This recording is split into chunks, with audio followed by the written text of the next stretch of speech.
நம்ம ஊரில் மாமியார் மருமகள் ஒருத்தர் நல்லா புரிஞ்சுக்கிட்டு நல்ல விதமாக தான் இருக்கிறாங்க பல இடத்துல. அதனால் நான் இப்போ சொல்ல போகிற கதையை கேட்டுவிட்டு இந்த காலத்தில் அவ்வளவு மோசமாக யார் சார் நடந்துக்கிறாங்க அப்படின்னு கேட்டு யாரும் சண்டைக்கு வரக்கூடாது.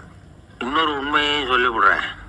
அதாவது இந்த கதையை நமக்கு எழுதி அனுப்பி இருக்கிறதே கொஞ்ச நாளில் மருமகளாகவும் அதுக்கப்புறம் கொஞ்ச காலத்தில் மாமியாராகவும் ஆக போகிற ஒரு நேயர் தான். சரி, இந்த கதைக்கு வருவோம். அதாவது ஒரு சின்ன குடும்பம், அந்த வீட்டில் மாமியார் ஆட்சி, அவங்க வச்சது தான் சட்டம். பிள்ளையண்டா எப்படின்னா அம்மா சொல்கிறதையும் கேட்டுக்குவான், மனைவி சொல்கிறதையும் கேட்டுக்குவான், நமக்கு என்னத்துக்கு வம்புங்கிற டைப்பு. மருமகள் பேரில் குறை கண்டுபிடிக்கிறதுலேயே அந்த மாமியாருக்கு ஒரு சுவாரஸ்யம்.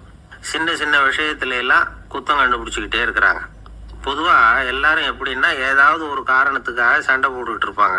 அந்த அம்மா எப்படின்னா ஏதாவது ஒரு சண்டையை போடுறதுக்காக காரணத்தை தேடிட்டு இருப்பாங்க. அப்படி ஒரு